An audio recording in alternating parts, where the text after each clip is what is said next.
Please take your seats quickly, ladies and gentlemen. Thank you. Hi guys, welcome to 1 Minute Tennis Coach. In today's session, I want to talk to you and maybe help you with taking the ball on the rise. Now, taking the ball on the way up instead of on the way down is obviously a much easier way of getting power and speed. We need less effort, we need less racket speed because we're borrowing the speed of the ball rather than generating all of the energy ourselves. The problem is that the timing can be considerably more difficult. Players who play the ball on the rise usually get more mishits, more off-center hits, and make more mistakes, even though their shots are more effective. But to look for the solution and the way to hit the ball on the rise with power, consistency, and with accuracy, we should look at Roger Federer. Now, Federer, as everybody knows, hits the ball very, very early. But let's look a little bit deeper. Now, Federer tends to hit the ball at waist height. And then when we look at Rafa or Novak, they tend to hit the ball quite considerably higher, closer to shoulder height for a typical ground stroke. Now, this is often put down or attributed to the grips that the players use, with Rafa being between semi-western and western, Novak being in semi-western, and Roger being in an eastern forehand grip. But I think this is totally wrong. I think that the reason that Roger hits the ball lower is simply to use the strike zone or hitting zone as effectively as possible.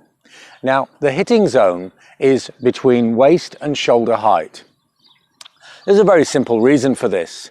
When we actually want to push or be strong, then anything between waist and shoulder height is an area where the body is naturally strong. If I want to push a piece of furniture, I push from here. I don't push from down here or up there.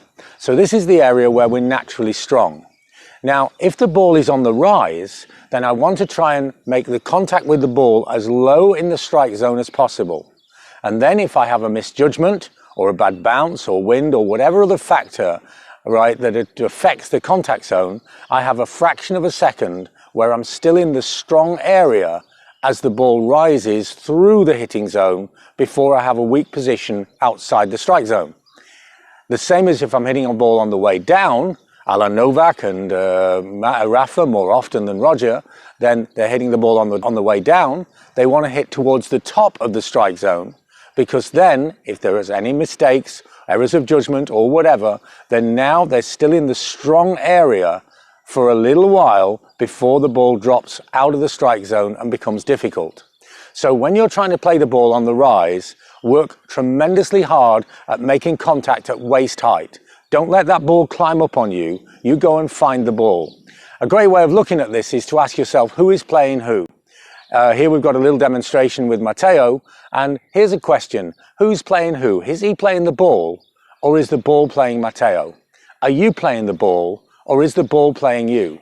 Make sure that you play the ball, attack the ball on the rise near the bottom of the strike zone at waist height, and you'll enjoy easy power, great accuracy, and retain consistency.